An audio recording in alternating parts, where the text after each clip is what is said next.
अस्सलाम वालेकुम। Last lecture में हमने प्रोटीन्स को डिस्कस किया था कि प्रोटीन्स बनते कैसे हैं और अमीनो एसिड का स्ट्रक्चर क्या है। तो आज हम प्रोटीन्स की स्ट्रक्चर ऑफ प्रोटीन्स देखते हैं। प्रोटीन किस किस तरह के स्ट्रक्चर से मिलकर बना होता है। तो सबसे पहले हम डिस्कस करेंगे what is the primary structure of protein. Protein का primary structure, basically protein 4 structure से मुश्तमिल है, जो कि primary, secondary, tertiary and quaternary. तो सबसे पहले हम प्राइमरी स्ट्रक्चर देखते हैं कि प्राइमरी स्ट्रक्चर क्या है। Primary structure comprises the number and sequence of amino acids in polypeptide chain.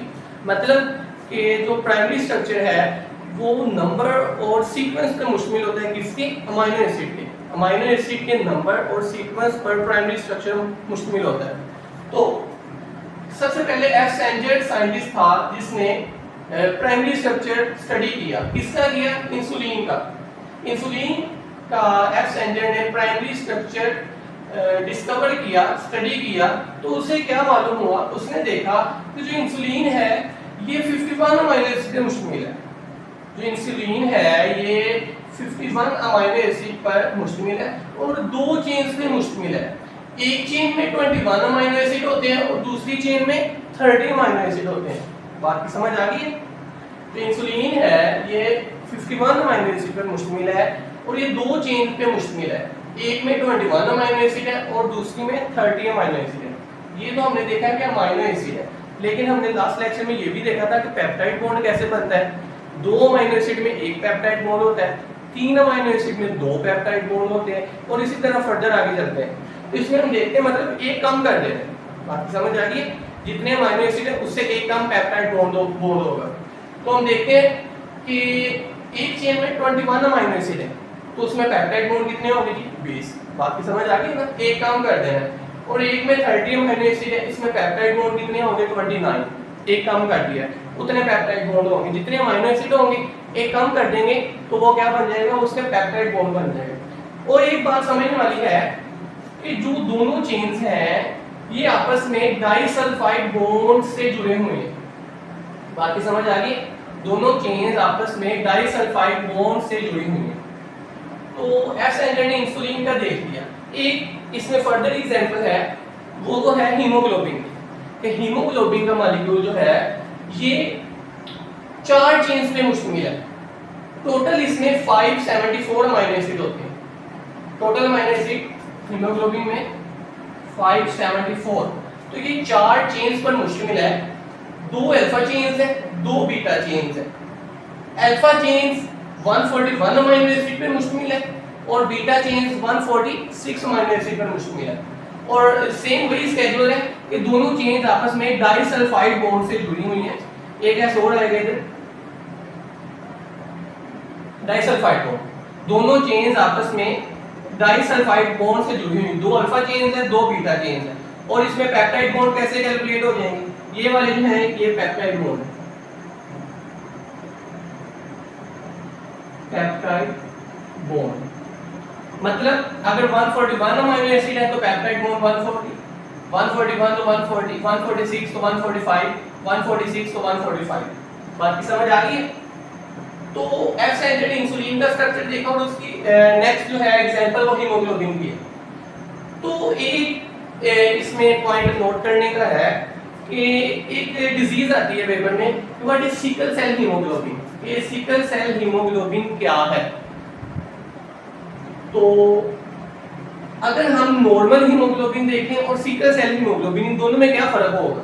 जो नॉर्मल हीमोग्लोबिन होगी ना, अगर हम कहें जी इसमें अमीनो एसिड है A1 A2, जनरल बात की है A1 A2 A3 A4 A5, ये अमीनो एसिड मैंने कह दिया कि ये जनरल नेचुरल हीमोग्लोबिन में, नॉर्मल हीमोग्लोबिन में ये अमीनो एसिड है।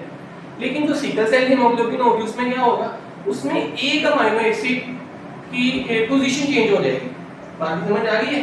मतलब A1 A1 A2 A2 A3 A3 A4 A3, मतलब जो ये वाला अमीनो एसिड है ये चेंज हो गया, बाकी वही है। मतलब एक अमीनो एसिड के चेंज हो जाने से प्रोटीन का फंक्शन चेंज हो जाता है। बात समझ आ गई है? तो इसी को सिकल सेल हीमोग्लोबिन कहते हैं। ये हुआ क्या है, कैसे हुआ है? और ये कहाँ से हुआ है और क्यों हुआ है? ये ऐसे हुआ है कि हमें पता है कि सारी इंफॉर्मेशन डीएनए के अंदर होती है, डीएनए से फिर मैसेंजर आरएनए बनता है, मैसेंजर आरएनए से प्रोटीन्स बनती है। तो ये एक प्रोसेस है कंप्लीट जीन एक्सप्रेशन जिसे कहते हैं, डीएनए से मैसेंजर आरएनए का बनना ट्रांसक्रिप्शन और मैसेंजर आरएनए से प्रोटीन्स का बनना ट्रांसलेशन। तो डीएनए किस पे मुश्तमिल होता है? न्यूक्लियोटाइड सीक्वेंस पे। अगर मतलब यहाँ पे किसी ना किसी न्यूक्लियोटाइड में चेंज आ गया, कहाँ चेंज आ गया जी? न्यूक्लियोटाइड, कोई ना कोई न्यूक्लियोटाइड में अगर कोई चेंज आ गया है तो फिर वो चेंज आगे चलता जाएगा और प्रोटीन्स में चला जाएगा। बाकी समझ आ गई ना? कोई भी एक अमीनो एसिड की चेंज हो जाने की वजह से प्रोटीन्स का फंक्शन चेंज हो जाता है। जी स्टूडेंट्स, हमने प्राइमरी स्ट्रक्चर देख लिया था कि primary structure comprises the number and sequence of amino acids in polypeptide chain. वो नंबर और अमीनो एसिड के सीक्वेंस का मुश्किल होता है। तो हम स्कैंडी स्ट्रक्चर देखते हैं। Secondary structure polypeptide chains quite to form helical और सम अदर रेगुलर कॉन्फ़िगरेशन। मतलब जो चेन है, पॉलीपेप्टाइड चेन है, यहाँ पे अगर हम देखते हैं ये एक अमीनो एसिड सीक्वेंस चेंज है जिसको हम प्राइमरी स्ट्रक्चर या लीनियर स्ट्रक्चर भी कह सकते हैं। लेकिन अगर यही चेन आपस में ट्विस्ट हो जाए, क्वाइल हो जाए, तो ये स्कैंडी स्ट्रक्चर बना देती है। बाकी समझ आ गई है? पॉलीपेप्टाइड चेन क्वाइल्ड, वो आपस में क्वाइल्ड हो जाएंगे तो ये स्कैंडी स्ट्रक्चर बना देंगे। तो दो तरह के स्कैंडी स्ट्रक्चर्स बनते हैं। तो हम देखते हैं first of all alpha helix.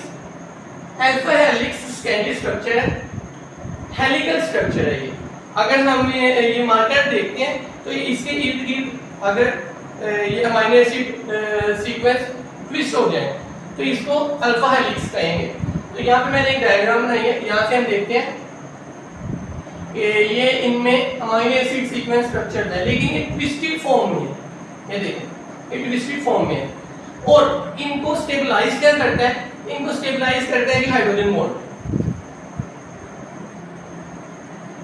इनको अल्फा हेलिकल स्ट्रक्चर को हाइड्रोजन बॉन्ड स्टेबलाइज करता है।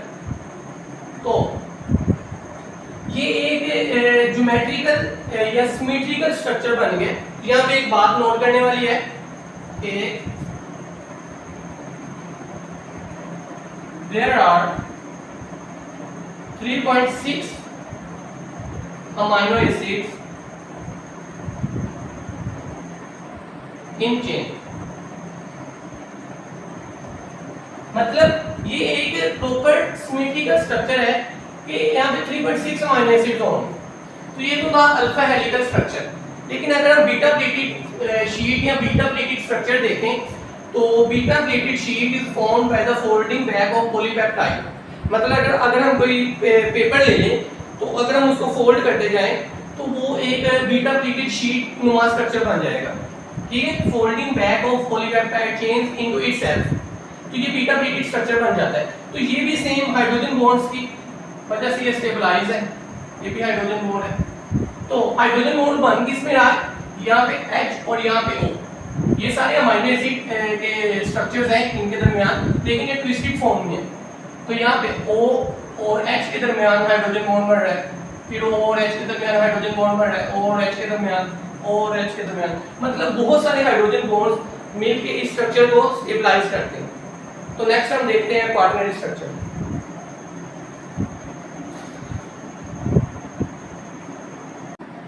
जी स्टूडेंट्स, हमने देख लिया था कि प्राइमरी स्ट्रक्चर क्या है और सेकेंडरी स्ट्रक्चर क्या है। Primary structure comprises the number and sequence of amino acids in polypeptide chain and secondary structure comprises of alpha helix and beta pleated sheet by the folding upon itself into helical structure. लेकिन अगर tertiary structure देखें तो folding of polypeptide chain upon itself to form globular structure. मतलब secondary structure में क्या था कि helical structure बना लेता है, तो इसमें क्या है कि ग्लोबुलर स्ट्रक्चर बना देता है। वही पॉलीपेप्टाइड चेन अगर फोल्ड हुई जा रही है upon itself to form globular structures, it is called tertiary structure. तो हम देखते हैं कि इसका स्ट्रक्चर बेसिकली होता क्या है। तो अगर हम देखेंगे तो CH2HO और COH CH2, तो यहाँ पे एक बॉन्डिंग बन रही है जिसको कहते हैं हाइड्रोजन बॉन्डिंग। ठीक है, और यहाँ पे CH2SH2 यहाँ पे डाइसल्फाइड बॉन्डिंग बन रही है। तो यहाँ पे आयनिक बॉन्डिंग बन रही है जो कि केमिस्ट्री में आपने पढ़ा हुआ है। तो टर्शियरी स्ट्रक्चर को तीन तरह के बॉन्ड स्टेबलाइज करते हैं, hydrogen bond, disulphide bond and ionic bond. बात की समझ आ गई? लेकिन यहाँ पे एक बात नोट करने वाली है कि जो हाइड्रोफोबिक अमीनो एसिड्स होंगे वो स्ट्रक्चर के अंदर की तरफ होंगे और जो हाइड्रोफिलिक अमीनो एसिड होंगे वो आउटसाइड द स्ट्रक्चर या सरफेस पे होंगे। जैसे कि सेम फॉस्फोलिपिड में भी कहा हमने पढ़ा था लिपिड के स्ट्रक्चर में, उसी तरह हाइड्रोफोबिक जो होंगे वो अंदर की तरफ होंगे और हाइड्रोफिलिक वो सरफेस पे होंगे। तो ये टर्शियरी स्ट्रक्चर मतलब अगर आपस में क्वाइलिंग हो जा रही है और ये ग्लोबुलर स्ट्रक्चर बन गया है तो इसको टर्शियरी स्ट्रक्चर कहते हैं।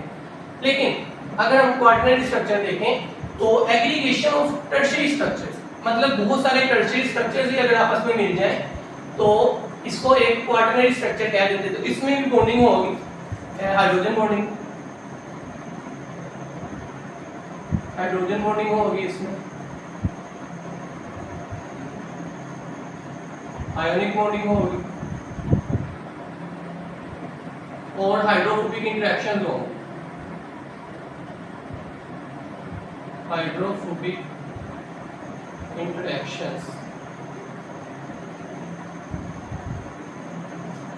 तो this is all about the structures of protein, जिसमें हमने primary structure, secondary, tertiary and quaternary structure देखा। इंशाल्लाह हम नेक्स्ट लेक्चर में मिलते हैं, तो काइंडली अपने चैनल को सब्सक्राइब कर देना। ओके, अल्लाह हाफिज़।